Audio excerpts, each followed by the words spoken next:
नमस्कार दोस्तों, स्वागत है आपके अपने YouTube channel yes for study में। आज हम सब फिर एक नई वीडियो के साथ क्लास की शुरुआत करते हैं। आज की आपकी क्लास आपके आने वाले सीटेट एग्जाम के लिए दोस्तों मोस्ट इंपॉर्टेंट है। जैसा कि आप सब जानते हैं, सीटेट एग्जाम के लिए कोई स्टडी मटेरियल सबसे महत्वपूर्ण है तो वो होता है आपका प्रीवियस ईयर क्वेश्चन पेपर। सबसे पहले आपको हम यह बता देते हैं सीटेट एग्जाम में इतना महत्वपूर्ण क्यों होता है प्रीवियस ईयर क्वेश्चन पेपर। क्योंकि दोस्तों जो आपका सीटेट का एग्जाम होता है वह लैंग्वेज के बेस पे होता है। कहने का तात्पर्य है इसमें जितने भी क्वेश्चन दिए रहते हैं कॉन्सेप्चुअल बेस पे रहते हैं। जिस बच्चे की सोचने की क्षमता तीव्र होती है, तर्क करने की क्षमता तीव्र होती है, वो बच्चा इसमें अच्छा स्कोर लाता है। आपने क्वेश्चन को देखा होगा, इसमें एक चीज फील किया होगा, चार ऑप्शन होते हैं। आपको कभी कभी बहुत सारे क्वेश्चन में ऐसे लगता होगा कि चार ऑप्शन है तो चार में तो चारों सही हो सकते हैं, या फिर दो आपको सही लग रहा है तो इसमें कौन सा ऑप्शन सही हो सकता है। वहां पे आपको यह समझना पड़ेगा, अगर किसी ऑप्शन में चारों सही लग रहे हैं, किसी ऑप्शन में दो ऑप्शन सही लग रहे हैं, तो दोनों ऑप्शन में जो सबसे ज्यादा सही हो, चारों ऑप्शन में जो सबसे ज्यादा सही हो, वही ऑप्शन को आपको टिक करना हो। और एक चीज और आप ध्यान दीजिएगा, सीटेट का एग्जाम देते समय, क्वेश्चन को सॉल्व करते समय आपके दिमाग में यह चीज हर समय रहना चाहिए कि यह क्वेश्चन जो हम सॉल्व कर रहे हैं ये छोटे बच्चों के लिए है, ना कि हमारे लिए है। इसमें जो लैंग्वेज का यूज किया गया है, जो शब्द को यूज किया गया है, वह छोटा बच्चा पढ़ेगा, ना कि हम। यह सोच के अगर आप किसी भी क्वेश्चन का जवाब देंगे तो आपका जवाब कभी भी गलत नहीं हो सकता। इसमें समस्याएं जो होती हैं, जो क्वेश्चन सॉल्व करता है अपने ऊपर सोचने लगता है कि टीचर तो बहुत ज्ञानी होता है, बच्चा गलत होता है, हमको बच्चे को गलत दिखाना है, डांट के पढ़ाना है। इस तरीके से नहीं, जो बच्चे के खिलाफ जो भी ऑप्शन होगा वह ऑप्शन आपका गलत होगा। कहने का तात्पर्य है आपके पढ़ाने का तरीका गलत हो सकता है, आप लिखने का तरीका गलत हो सकता है, बोलने का तरीका गलत हो सकता है, जो आप इंस्ट्रूमेंट इस्तेमाल करें वह गलत हो सकता है, लेकिन एक चीज कभी नहीं गलत होता। वह कौन है दोस्तों? बालक है। मतलब सर्वे सर्वा इसमें कौन होता है? वह छोटा बच्चा होता है। दोस्तों आपको इस चैनल पर 2011 से लेके अब तक जितने भी सीटेट के एग्जाम हुए हैं आप यहाँ पे देख भी रहे होंगे, सभी previous year question paper daily हम सब सॉल्व करा रहे हैं। आपको जिस भी सन का प्रीवियस ईयर क्वेश्चन पेपर चाहिए, इस प्ले लिस्ट में उसका वीडियो आपको मिल जाएगा। इसका लिंक आपको इस प्ले लिस्ट का इस वीडियो के डिस्क्रिप्शन में मिल जाएगा, वहां से जाके आप ये सभी वीडियो को देख सकते हैं। आज जो पेपर हम सब सॉल्व करेंगे वह पेपर आपका पूछा गया था जो 20 अगस्त 2023 में आपका सीटेट का एग्जाम हुआ था, उसी दिन यह आपका क्वेश्चन पेपर पूछा गया था। दोस्तों अगर आप इस चैनल पर नए हैं तो चैनल को जरूर सब्सक्राइब करिए, अपने दोस्तों के साथ भी जरूर शेयर करिए दोस्तों, क्योंकि आप सबके लिए हम सब हर वो चीज उपलब्ध कराने का प्रयास कर रहे हैं जिससे आपके एग्जाम में मदद मिल सके। हम सब आप सबके लिए सब सब्जेक्ट की थ्योरी क्लास उपलब्ध करा रहे हैं, प्रीवियस ईयर क्वेश्चन पेपर, नए क्वेश्चन पेपर, कंप्लीट आपको स्टडी मटेरियल उपलब्ध कराने का प्रयास हम सब कर रहे हैं। दोस्तों अगर आप इस चैनल पर नए तो चैनल को जरूर सब्सक्राइब करिए। तो आइए चलिए हम सब आगे बढ़ते हैं, क्वेश्चन की शुरुआत करते हैं। आज जो क्वेश्चन की हम सब शुरुआत करें ईवीएस को शुरू करेंगे। दोस्तों ईवीएस की अगर हम सब बात करो तो ईवीएस में टोटल 30 क्वेश्चन पूछे जाते हैं। 15 क्वेश्चन आपके पेडागोजी से और 15 क्वेश्चन आपके पूछे जाते हैं विषय वस्तु से। तो पहले क्वेश्चन की तरफ चलते हैं हम सब। पहला जो क्वेश्चन दिया गया है, कह रहे हैं एक शिक्षिका ईवीएस शिक्षण के लिए अपने विद्यार्थियों के साथ तुल्यकालिक संप्रेषण का चयन करना चाहती है, वह निम्नलिखित में से किसे चुनेगी? दोस्तों कैसा क्या करना चाह रही है? तुल्यकालिक संप्रेषण की बात करें। ऑप्शन है पहला phone call, pre recorded video, teleconference. Second option है email, social media post, phone call. Third option है त्वरित संदेश, ब्लॉग, टेली कॉन्फ्रेंस। लास्ट है वीडियो कॉन्फ्रेंसिंग, ऑनलाइन चैट सत्र, फोन कॉल। देखिए इसमें जो किस तरीके से जुड़ना चाह रही है दोस्तों, वह तुल्यकालिक संप्रेषण का चयन करना चाह रही थी। इसमें राइट आंसर फोर्थ हो जाएगा, क्योंकि यही तुल्यकालिक का उदाहरण है। वीडियो कॉन्फ्रेंसिंग के जरिए वह जुड़ सकती है, ऑनलाइन चैट के जरिए जुड़ सकती है, फोन कॉल के जरिए वह टीचर जुड़ सकती है। इसी सबको दोस्तों क्या कहा जाता है? तुल्यकालिक संप्रेषण इसी कहते हैं। हम सब नेक्स्ट क्वेश्चन चलते हैं। अगला जो क्वेश्चन है, कह रहे हैं यदि थीम यात्रा रेलवे स्टेशन ईवीएस में एक सामुदायिक संसाधन के उपयोग को दर्शाता है तो निम्नलिखित में से कौन पूरा करेगा थीम भोजन? इसमें कह रहे हैं कि अगर जो यात्रा है, यात्रा संबंध किससे है? रेलवे स्टेशन से संबंधित यह दिखा रहा है। तो दोस्तों उसी प्रकार से जो भोजन थीम है यह किससे संबंधित होगा? कृषि फार्म से होगा, जंगल से होगा, दुकानदार से होगा, किसान से होगा। इसमें जो राइट आंसर हो जाएगा दोस्तों, अगर भोजन की बात करें तो जैसे जिस प्रकार से यात्रा रेलवे स्टेशन से संबंधित है, उसी प्रकार से भोजन कृषि फार्म से संबंधित है। ऑप्शन इसमें फर्स्ट इज करेक्ट आंसर होगा। अगले क्वेश्चन चलते हैं। ईवीएस शिक्षण के दौरान एक शिक्षक का बयान, प्रश्न जो विद्यार्थियों को स्वयं या अपने साथियों की प्रतिक्रियाओं से उत्तर को विस्तृत करने के लिए प्रोत्साहित करता है। दोस्तों किसकी बात कर रहे हैं? विद्यार्थियों को स्वयं या अपने साथियों की प्रतिक्रियाओं को उत्तर को विस्तृत करने के लिए प्रोत्साहित करता हुआ कौन सा है? खोजपूर्ण प्रश्न, कंडीशनिंग, चेनिंग या फिर परीक्षा में त्रुटि। देखिए इसमें जो सबसे राइट आंसर है वह आपका खोजपूर्ण प्रश्न होगा। जहां भी ऑप्शन आपको खोजी बनना हो, अन्वेषण के माध्यम से हो, वह ऑप्शन आपका राइट होगा, क्योंकि यह सब आपके फर्स्ट टू पॉइंट है। खोजपूर्ण प्रश्न ऑप्शन इज राइट आंसर। अगले क्वेश्चन चलते हैं। अनीता परिवार थीम को पढ़ाने के लिए एक इकाई योजना तैयार करती है। निम्नलिखित में से कौन सा उसकी इकाई योजना का शीर्षक होगा? क्या पढ़ा रही है दोस्तों? परिवार थीम को पढ़ा रही है अनीता। क्या आपको पढ़ा रही है? परिवार थीम। थीम आप जरूर याद कर लीजिएगा दोस्तों, जो आपके थीम और उप थीम है इनसे क्वेश्चन जरूर पूछा जाता है कि कितने आपके उप थीम हैं, कौन आपके उप थीम के अंतर्गत आते हैं, कौन आपके थीम के अंतर्गत आते हैं। पहला ऑप्शन है परिवार घुमंतु परिवार। क्या पढ़ा रही है? परिवार थीम को पढ़ाने के लिए क्या योजना तैयार करें? पहला ऑप्शन है परिवार घुमंतु परिवार। सेकंड है परिवार के प्रकार, एकल और संयुक्त परिवार। थर्ड ऑप्शन है परिवार एक परिवार के भीतर संबंध। फोर्थ ऑप्शन है परिवार समलिंगी भूमिकाएं व्यवसाय बदलते समय और सामाजिक संस्कृतियों की इकाई के रूप में।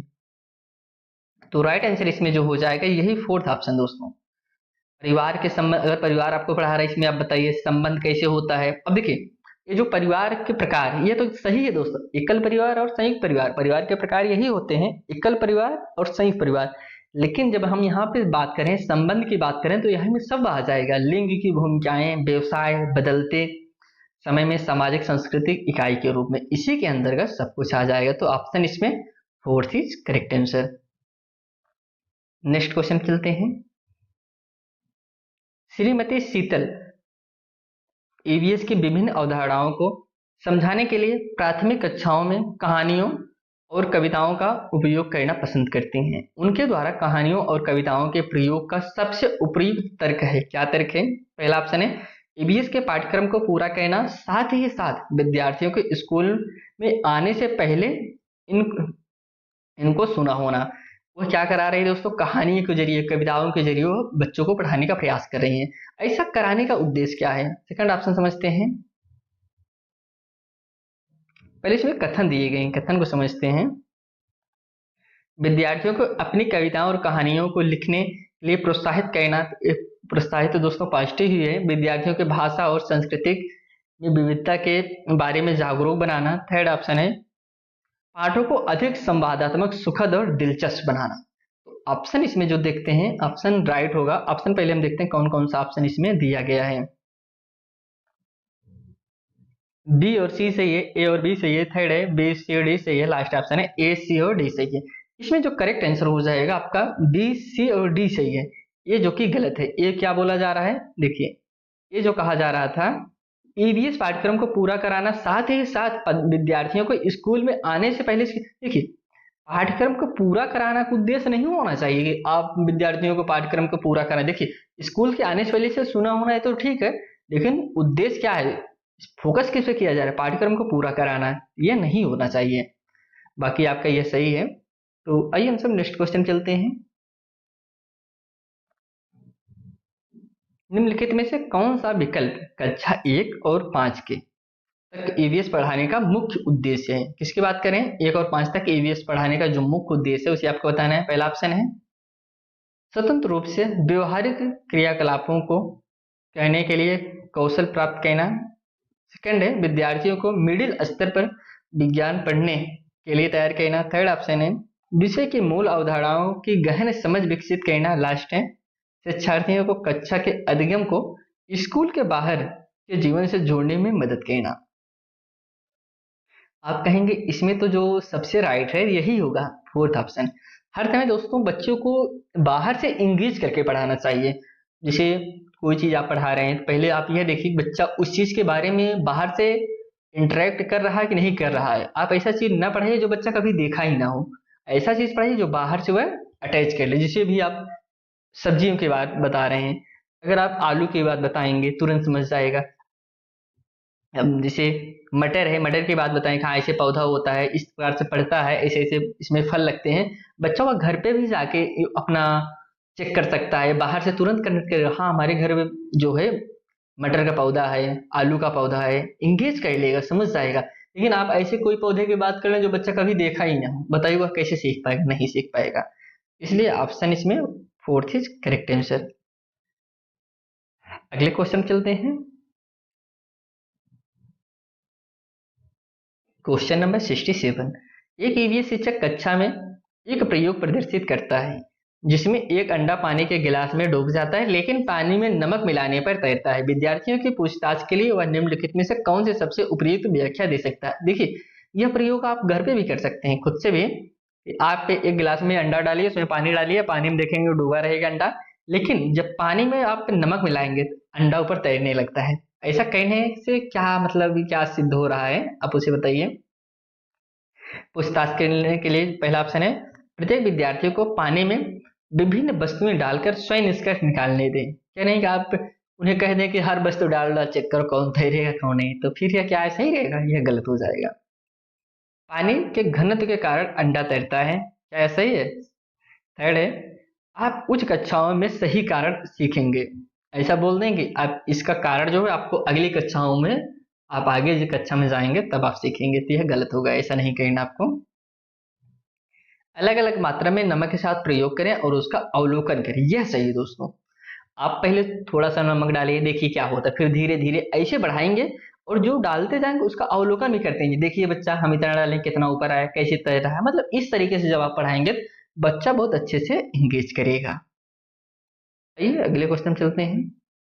अगला क्वेश्चन कथन कारक से संबंधित है। निम्नलिखित कथनों को पढ़िए तथा सही विकल्प का चयन कीजिए। अभी कथन ये है, एवीएस के सीखने को अवलोकन, पहचान, वर्गीकरण आदि से संबंधित प्रक्रिया कौशल के लिए उन्मुख होने की आवश्यकता है। यह कारण है। अब कथन है, अब कारण जो आर दिया गया है,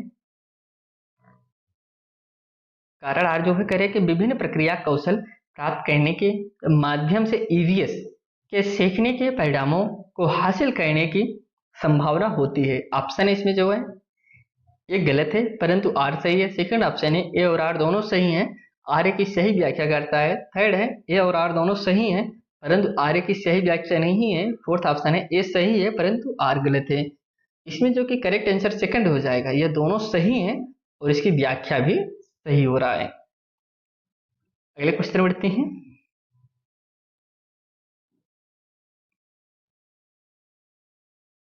एक ये शिक्षक को योगात्मक मूल्यांकन के लिए प्रश्न पत्र तैयार करते समय किसकी बात करें, योगात्मक मूल्यांकन की बात कर रहे हैं। जोर देना चाहिए, किस पे जोर देना चाहिए, खाली जगह है। प्रश्न पत्र की लंबाई और उद्देश्य क्या होना चाहिए, क्या इस पे जोर देना चाहिए। सेकंड है प्रश्न पत्र की सामग्री कवरेज और उद्देश्य पर, प्रश्न पत्र में कुल अंक और सामग्री कवरेज पर। फोर्थ है प्रश्न पत्र की लंबाई और कुल अंक पर। देखिए योगात्मक मूल्यांकन किया जा रहा है, योगात्मक मूल्यांकन में आप यही करेंगे कि प्रश्न पत्र की सामग्री पर और कवरेज के और उद्देश्य पर ध्यान देना चाहिए। Option second is correct answer. Next question चलते हैं।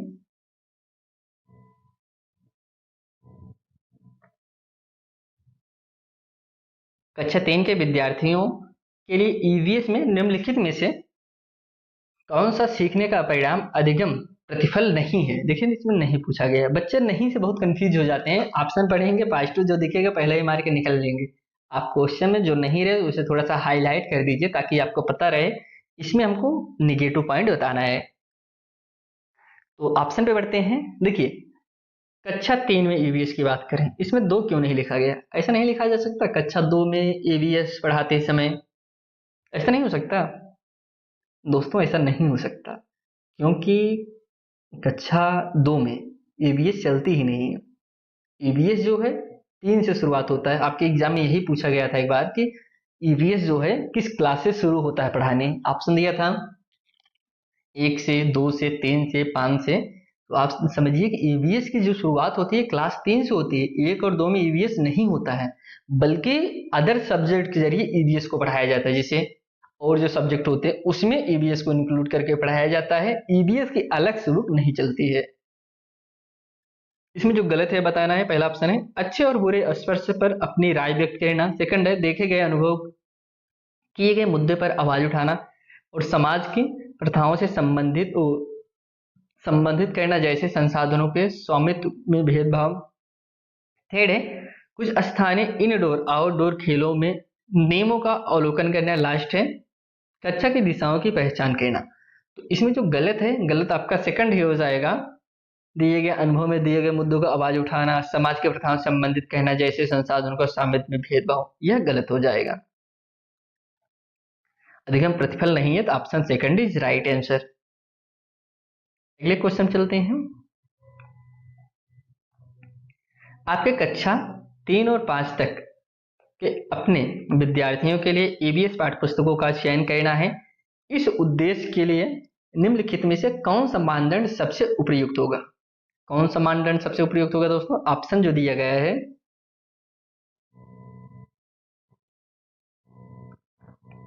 पहला ऑप्शन है पुस्तक में चित्र बड़े और रंगीन होने चाहिए। सेकंड है भाषा सरल और विद्यार्थियों के मानसिक स्तर के अनुसार होनी चाहिए। थर्ड है पाठ्य पुस्तक को सचित्र और विद्यार्थियों के लिए आकर्षक होना चाहिए। फोर्थ है पाठ्य पुस्तक बाल उन्मुख होनी चाहिए तथा लिंग, जाति, वर्ग और धर्म के आधार पर किसी भी रूढ़वादिता या अपमानजनक व्यवहार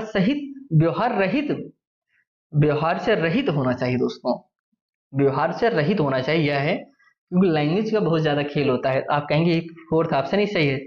यह सब नहीं होना चाहिए दोस्तों कि उसमें आप किसी पुस्तक में किसी लिंग विशेष की विशेष बात किया गया हो, जात की विशेष बात किया गया हो, इन सब का बात नहीं किया गया हो, तभी आपका पुस्तक वह सही है। Fourth option is correct answer.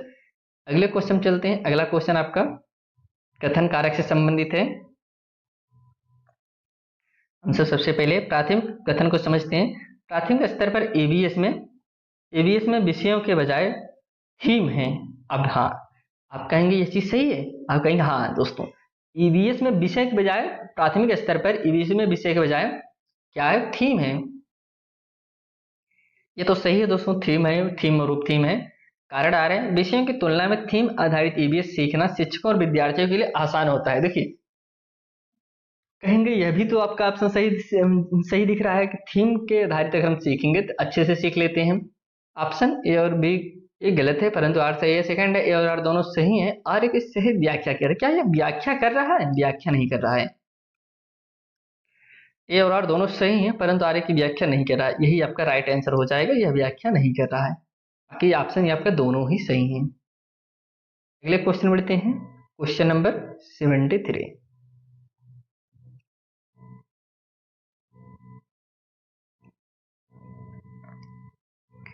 करें आप ईवीएस के विद्यार्थियों के लिए व्यवहारिक गतिविधियों को प्रोत्साहित करना चाहते हैं। क्या करना चाहते हैं? व्यवहारिक गतिविधियों को प्रोत्साहित करना चाहते हैं। निम्नलिखित में से कौन सी क्रिया सबसे उपयुक्त होगी? क्या आप कर रहे हैं व्यवहारिक गतिविधियों को प्रोत्साहित करना है? कौन सी क्रिया आपको करना चाहिए? ग्लोब से नक्शा पढ़ाना, विभिन्न देशों के सिक्के एकत्रित करना, उपलब्ध सामग्री से एवीएस किट विकसित करना, लास्ट है एक चार्ट के विभिन्न पौधों या भागों को चित्र बनाना। ये दोस्तों इसमें से कौन सा सबसे सही होगा? तो व्यवहारिक गतिविधियों की बात करें, ऑप्शन इसमें थर्ड सही होगा। तो आपके पास जो सामग्री उपलब्ध है उन सामग्री से ईवीएस का किट आप बनाइए। ये आपके व्यवहारिक गतिविधियों के लिए सही है। बाकी ग्लोब से नक्शा पढ़ाना ऐसा पढ़ाएंगे तो व्यवहारिक गतिविधियां थोड़ी होगा आपका। अब हर देश का सिक्का एकत्रित करने के लिए बोले बच्चा सिक्का ही हेरता रह जाए, आप ऐसा नहीं कहना है। तो थर्ड इज राइट आंसर। बताया ना किसमें जो सर्वे सर्वा होता है बच्चा ही होता है। सब गलत है, लेकिन एक चीज नहीं कभी गलत होता, बच्चा है। इस एग्जाम में, सीटेट एग्जाम में ऐसा नहीं आप हर एग्जाम में यही देखें, तो हर एग्जाम अलग अलग आंसर हो जाता है। इस एग्जाम में आपको बच्चा सर्वे सर्वा। ईवीएस के लिए रचनात्मक आकलन है। क्या है दोस्तों? सीखने के लिए आकलन, सीखने का आकलन, अधिगम के रूप में आकलन, सीखने के बारे में आकलन। तो ऑप्शन है सी और डी सही है। सेकंड ऑप्शन है ए और बी सही है, थर्ड ऑप्शन है ए और सी सही है, लास्ट ऑप्शन है बी और सी सही है। तो इसमें जो कि करेक्ट आंसर हो जाएगा, सीखने के लिए आकलन यह भी सही है और अधिगम के रूप में आकलन यह भी सही है, बाकी सीखने का आकलन यह गलत है। ऑप्शन इसमें ए और सी सही है, ए सी किसमें है, third option is correct answer, यही आपका सही है। अगले क्वेश्चन चलते हैं। अगला क्वेश्चन कथन कारक से संबंधित है। हम सबसे पहले कथन को पढ़ते हैं। ईवीएस में शिक्षण भ्रमण प्रभावी शिक्षण शास्त्रीय रणनीति है। कारण आ रहे क्षेत्र भ्रमण वस्तुएं घटनाएं और स्थानों की याददाश्त को बढ़ावा देती है। आप कहेंगे ये तो दोनों ही सही लग रहा है, क्या यह दोनों सही है? एक मिनट, हाँ, कह रहे हैं कि क्षेत्र भ्रमण वस्तुएं घटनाएं और स्थानों की याददाश्त को बढ़ावा देती है। क्या है, आप सिर्फ क्षेत्र भ्रमण से ही वस्तुएं घटनाओं और स्थानों को याद कर सकते हैं, बढ़ावा देती हैं, और किसी से नहीं? इनका और भी चीज है। ऑप्शन देखते हैं क्या क्या है इसमें। एक गलत है परंतु आर सही है। सेकंड ऑप्शन है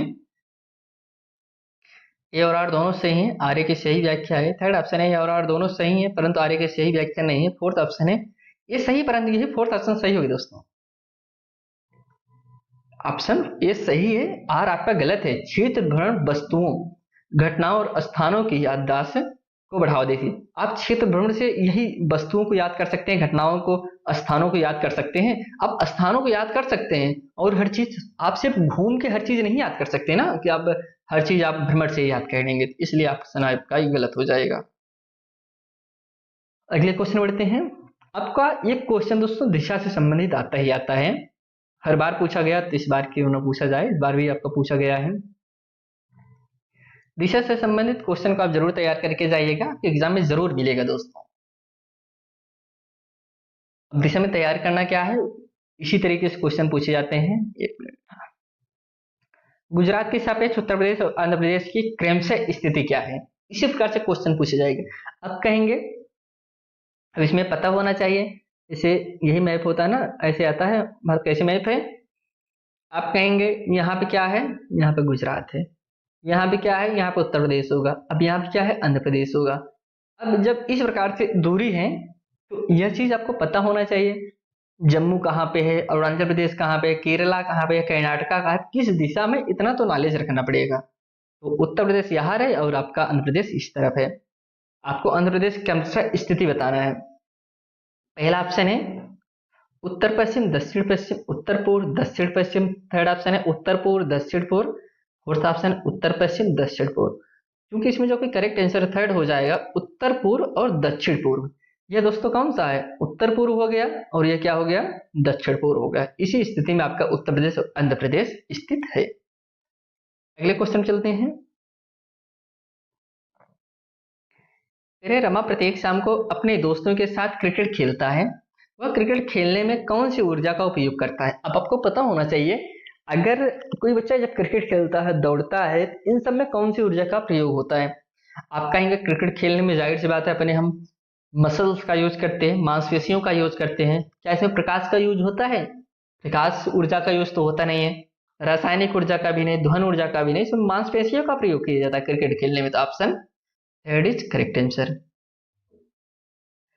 नेक्स्ट क्वेश्चन पे चलते हैं। जब हम ईंधन जलाते हैं तो हमें प्राप्त होती है, क्या होते हैं दोस्तों, केवल प्रकाश होता है। ईंधन जलाने में क्या मिलता है हमको, केवल प्रकाश। आप कहेंगे नहीं, उसके साथ और कुछ हमको मिलता है। क्या मिलता है, उष्मा और प्रकाश। तो उष्मा तो मिलता है, प्रकाश, हम ईंधन जलाते हैं तो हमको हीट मिलता है, गर्म लगता है, और प्रकाश भी मिलता है। यह तो सही लग रहा है। यांत्रिक एवं प्रकाश ऊर्जा, यांत्रिक क्या मिलता है दोस्तों, प्रकाश और ध्वनि। आप कहेंगे ईंधन जलाएंगे ध्वनि हमको मिलेगी, ध्वनि नहीं मिलती है। ऑप्शन आपका सेकंड इज राइट आंसर, उष्मा और प्रकाश मिलता है। अगले क्वेश्चन बढ़ते हैं। क्वेश्चन नंबर 7-9, निम्नलिखित में से कौन से असम में खाए जाने वाले चावल की एक समान किस्म है जो पकने के बाद चिपचिपे हो जाते हैं। यह दोस्तों सेम यही क्वेश्चन पूछा जाता है इसी चावल के बारे में। यह चावल जरूर आप याद करिएगा, इससे क्वेश्चन आपका जरूर मिलेगा। पहला ऑप्शन है बोरा चावल, अरेवरिया चावल, बोम्बा चावल या पुन्नी चावल। तो राइट आंसर बोरा चावल होगा। बोरा चावल पकने के बाद चिपचिपा हो जाता है, असम में पाया जाता है। आप कहेंगे क्यों यही क्वेश्चन हुआ बार बार इसी चावल के बारे में पूछा है? क्योंकि दोस्तों एनसीईआरटी में ही लिखा ही गया है। और क्वेश्चन किससे पूछे जाते हैं? एनसीईआरटी से पूछे जाते हैं। क्यों पूछे जाते हैं? सीटेट आपका सेंट्रल लेवल का है, पूरे भारत में होता है। अगर इसे सिर्फ यूपी की कोई बुक चलती है उससे क्वेश्चन पूछ ले तो दक्षिण भारत वाला बच्चा कैसे सॉल्व करेगा? वो तो पढ़ा ही नहीं है। इसलिए ऐसी बुक का चयन किया जाता है जो पूरे भारत में चलती है। और वह कौन सी बुक है? एनसीईआरटी है। एनसीईआरटी का हम सब सीरीज भी चलाए हैं जिसमें हम सब एनसीईआरटी को विस्तार पूर्वक से कवर कर रहे हैं। उसको भी अगर आप देखना चाहें तो उसका भी लिंक आपको डिस्क्रिप्शन में मिल जाएगा। तो अगले क्वेश्चन चलते हैं।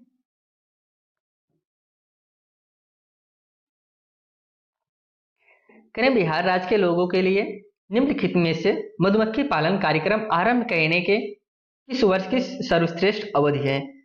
अक्टूबर से दिसंबर, फरवरी से अप्रैल, अप्रैल से जून, अगस्त से अक्टूबर। इसमें जो राइट आंसर होगा ऑप्शन नंबर फर्स्ट, अक्टूबर से दिसंबर जब फूल खिलते हैं तभी वहां के लोग मधुमक्खी का पालन करते हैं। और किस जगह पे दोस्तों? बिहार राज्य में।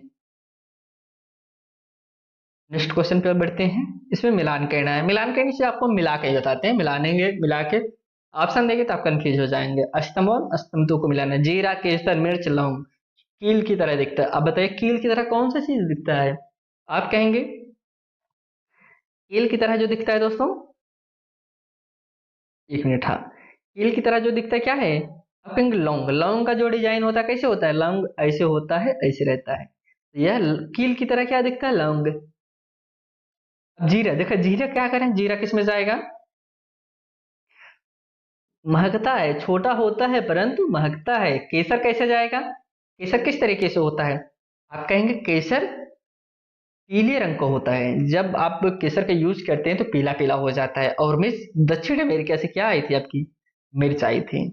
एक कहानी है दोस्तों, कौन कहाँ से आया, जी एनसीईआरटी में है, उसे आप जरूर पढ़िएगा। अगर आपने उसे पढ़ लिया तो समझ जाएंगे कि कौन कहाँ से आया जी। यही उसका कहानी का टाइटल है। क्लास 3 की एनसीईआरटी में है, ईवीएस में कविता है कि कौन कहाँ से आया जी। उसमें हर एक टॉपिक बताया गया, कहानी कविता के ही जरिए बताया गया है। अगले क्वेश्चन चलते हैं। बंगाल की खाड़ी का तटवर्ती राज्य के शासित प्रदेश है दोस्तों। किसकी बात करें? बंगाल की खाड़ी की बात। अब आपको एक चीज पता होना चाहिए, जो आपका भारत का मैप होता है, इस तरफ क्या है, इस तरफ क्या है? आप कहेंगे इस तरफ आपकी बंगाल की खाड़ी पड़ती है। इस तरफ कौन से राज्य आते हैं? इस तरफ जो राज्य है उसी के राज्य को आपको बताना है। उड़ीसा है, कर्नाटक है, केरल है, तेलंगाना है।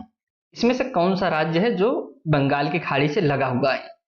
तो आप कहेंगे इसमें आपका जो उड़ीसा, तो उड़ीसा ही लगा है ना दोस्तों, उड़ीसा ही आपका राइट आंसर होगा। बाकी कर्नाटक, केरल, तेलंगाना ये सब बीच में है, बंगाल की खाड़ी से नहीं लगे हुए हैं। तो उड़ीसा इज राइट आंसर। अगले क्वेश्चन पर चलते हैं। अगला जो क्वेश्चन है, पहले कुछ कथन दिए गए हैं, कथन को पढ़ते हैं। जंगलों के बारे में निम्नलिखित कथनों पर विचार कीजिए। कुड़ुक भाषा में तोरांग का मतलब जंगल होता है। ये तो दोस्तों सही है। कुड़ुक में दोस्तों, कुड़ुक भाषा में तोरांग जो बोला जाता है उसका मतलब जंगल ही होता है। झारखंड में ग्राम परिषद पंचायत लॉटरी के माध्यम से तय करती है कि किस परिवार को कृषि के लिए कितनी भूमि मिलेगी। सेकंड कथन है जंगल अधिकार कानून 2007 उन लोगों को अधिकार दिलाता है जो कम से कम 15 वर्ष से जंगल में रह रहे हैं। फोर्थ है मिजोरम में लगभग 3/4 लोग जंगलों से जुड़े हुए हैं। तो इसमें जो ऑप्शन दिए गए हैं, पहला ऑप्शन है बी और सी सही है। सेकंड ऑप्शन है ए और सी सही है। थर्ड ऑप्शन है ए और बी सही है। लास्ट ऑप्शन ए और डी, यही सही हो जाएगा दोस्तों। ए और डी सही है, बाकी आपका बी और सी सही, बी और सी गलत है। इसे इसमें 15 नहीं 25 होता है। तो अगले क्वेश्चन चलते हैं। यहाँ पे बताना है 24 ग्राम मिलीलीटर घनत्व को और 6 मिली आयतन वाली वस्तु के द्रव्यमान क्या होगा? तो इसमें जो कि राइट आंसर आपको राइट बता देते हैं, उसे सॉल्व करके आपको दिखाना होगा। आंसर आपको बता देते हैं 144 दोस्तों। अब कहेंगे अब ऐसे गुणा करेंगे, 6 चौक 24, 6 दूनी 12, 2 14, 144 ग्राम। अगले क्वेश्चन चलते हैं। सांपों के बारे में बात कर रहे हैं दोस्तों। आपका ईवीएस में दोस्तों यही सांप, जानवर, कीड़ा, बिच्छू यही सब क्वेश्चन पूछे जाते हैं। सांपों के बारे में निम्नलिखित कथनों पर विचार कीजिए तथा निम्नलिखित गलत कथन को चिन्हित कीजिए। गलत कथन आपको बताना है। वे अपने भोजन का शिकार को पूरा निगलते हैं। क्या यह सही है? ये आप कहेंगे सही है।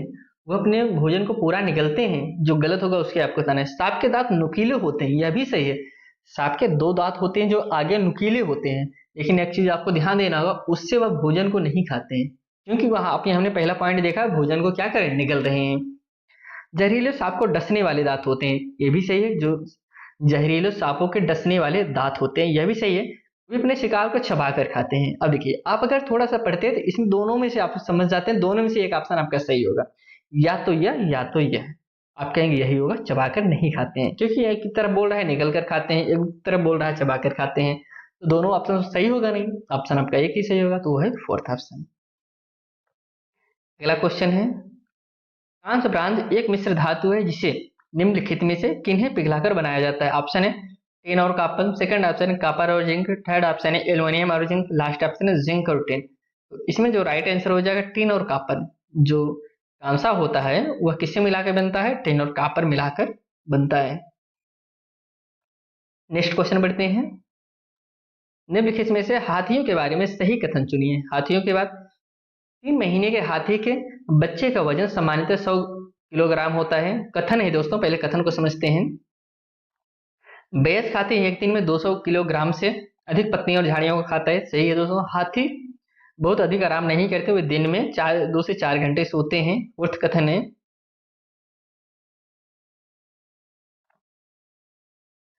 हाथी कीचड़ और पानी से खेलना पसंद करते हैं। ऑप्शन है, पहला ऑप्शन है बी और डी सही है। सेकंड ऑप्शन है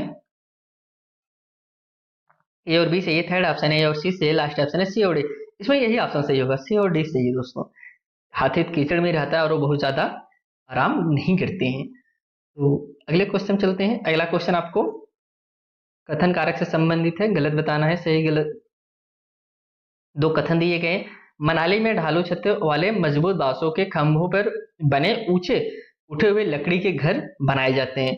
मनाली दोस्तों, मनाली में कैसे घर पाए जाते हैं? इस तरीके से घर बता रहे हैं। कथन भी है, मनाली में बारिश बहुत होती है और बर्फ भी पड़ती है। ऑप्शन जो दिया गया, पहला ऑप्शन है ए गलत है परंतु बी सही है। सेकंड ऑप्शन है ए और बी दोनों सही हैं। थर्ड ऑप्शन है ए और बी दोनों गलत हैं। लास्ट ऑप्शन है ए सही है परंतु बी गलत है। इसमें जो सही हो जाएगा, ये गलत है, बी सही है दोस्तों। यह सही है, यह आपका, यह सही या गलत है और बी आपका सही है। क्योंकि दोस्तों मनाली में ढालू छतें मजबूत बांसों से नहीं बनाए जाते। बांसों से घर कहाँ बनते हैं? बांसों के घर आपके असम में देखने को मिलते हैं, जो कि ऊपर बनाए जाते हैं, 10-12 फुट ऊपर बनाए जाते हैं। तो ऑप्शन इसमें फर्स्ट सही था। अगले क्वेश्चन में बढ़ते हैं। अगला क्वेश्चन कथन कारक से संबंधित है।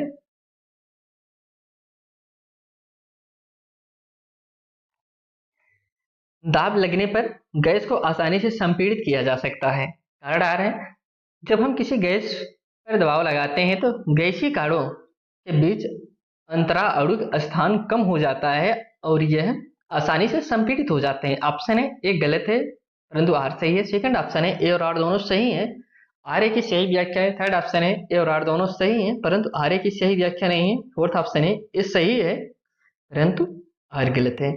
आप इसमें कहेंगे सेकंड ऑप्शन सही है, यह दोनों ऑप्शन सही है, आर ए की सही व्याख्या भी कर रहा है।